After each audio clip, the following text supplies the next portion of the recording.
अतिक्रमण हटाने की मुहिम में अब नहीं रही मुसाफिरों को सर छुपाने की जगह। सुहागपुर शहर के बीचों बीच एसडीएम कार्यालय के सामने गोलानी परिवार द्वारा आज से 50 साल पहले नगर पालिका की सहमति के बाद यात्री प्रतीक्षालय बनाया गया था, जिसके बाद शासन को सुपुर्द कर दिया गया। इसके बाद यात्री प्रतीक्षालय की मरम्मत का कार्य भी नगर परिषद द्वारा किया गया, परंतु अतिक्रमण हटाने की मुहिम में प्रशासन द्वारा यात्री प्रतीक्षालय को ऐन सुबह 6 से 7 बजे के बीच तोड़ दिया गया।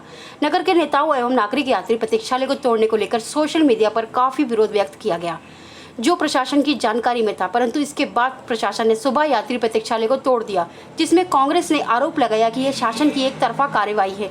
कुछ चंद लोगों को लाभ पहुंचाने के लिए शासन ने यात्री प्रतीक्षालय को तोड़ दिया, जो कि सुहागपुर की एक 50 साल पुरानी इमारत थी, जिसके विरोध में आज कांग्रेस द्वारा राज्यपाल के नाम एसडीएम कार्यालय में नायब तहसीलदार को ज्ञापन सौंपा गया, जिसमें उन्होंने कहा कि यात्री प्रतीक्षालय तोड़ने के पीछे राजनीतिक कारण या कुछ लोगों को लाभ पहुंचाने के लिए यात्री प्रतीक्षालय तोड़ दिया गया। यात्री प्रतीक्षालय जो कि सुहागपुर के मुख्य बाजार में था, जिसमें गाँव के या अन्य कई शहरों के मुसाफिर गर्मी बरसात में यात्री प्रतीक्षालय का सहारा लेते थे। यात्री प्रतीक्षालय तोड़ने का कारण कांग्रेस द्वारा बताया गया कि कुछ धन्ना सेठों को लाभ पहुँचाने के लिए यह बड़ी कार्रवाई की गई।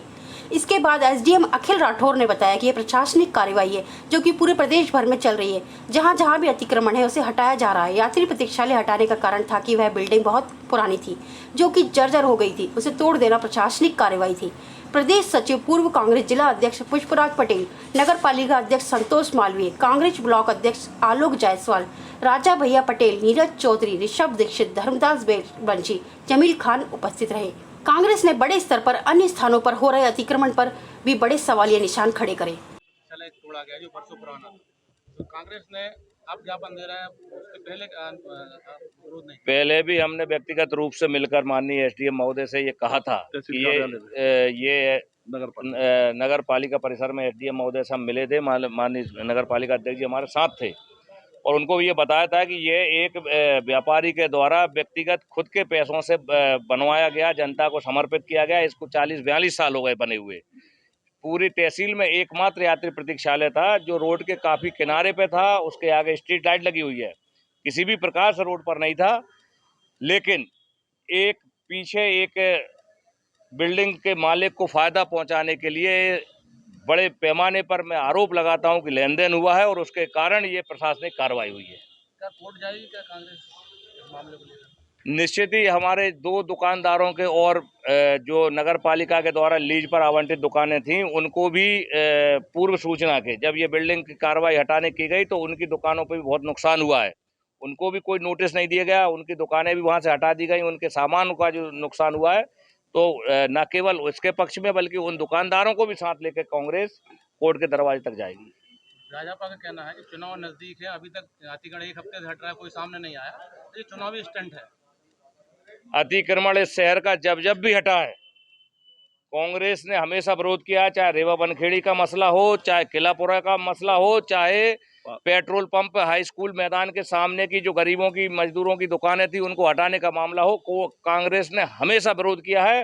भारतीय जनता पार्टी के लोग साबित करके बताएं कि कहीं अतिक्रमण हुआ और कांग्रेस ही ना पहुंचे। जैसे आप मांग कर रहे हैं जो भाजपा नेताओं के अतिक्रमण है, यदि वो नहीं टूट जाते तो आप क्या करेंगे? पूरा शहर को मालूम है कि शास्त्री वार्ड में जो सिंधी कॉलोनी बनी है उसमें कितने वैध मकान है और कितने अवैध मकान है। नगरीय प्रशासन अधिकारी, किसी अधिकारी की हिम्मत क्यों नहीं पड़ती उसकी तरफ नजर उठाने की? क्यों नजर नहीं पड़ती किसी अधिकारी के माल के सामने जो ट्रांसफार्मर रखा हुआ है सरकारी जमीन पर, वो निजी ट्रांसफार्मर है? क्यों नजर नहीं पड़ती किसी नगर प्रशासनिक अधिकारी की जो एक्सीलेंट रोड पर पार्क बनाया हुआ है वह अतिक्रमण है? क्यों नजर उस दिन नहीं पड़ी जब सरदार वार्ड का अतिक्रमण टूटते गया और जैसे ही एक भाजपा नेता का मकान आया और वहां अतिक्रमण की कार्रवाई रुक गई? इससे ये साबित होता है कि एक पक्षी कार्रवाई यहाँ पर सत्ता पक्ष के नेताओं के द्वारा चुने हुए प्रतिनिधियों के इशारे पर हो रही है और कांग्रेसियों को चुन चुनकर परेशान किया जा रहा है। आप क्या करेंगे यदि वो उनके नहीं तोड़ेंगे या मान लो कांग्रेस? ज्ञापन देने के अलावा और संघर्ष करने के अलावा क्या काम है? और परिणाम इसलिए सामने नहीं आ रहा है कि बहुत सारी संवैधानिक संस्थाएं जहां से न्याय की उम्मीद थी उनका सबका भगवाकरण हो गया। खबर भारतवर्ष के लिए सुहागपुर से रुपेश कुमार की रिपोर्ट। अपने शहर, अपने प्रदेश की ताज़ा खबरों के लिए लाइक करें, शेयर करें, सब्सक्राइब करें और हाँ, बेल आइकन दबाना ना भूलें, क्योंकि खबर हमारी, फैसला जनतंत्र का।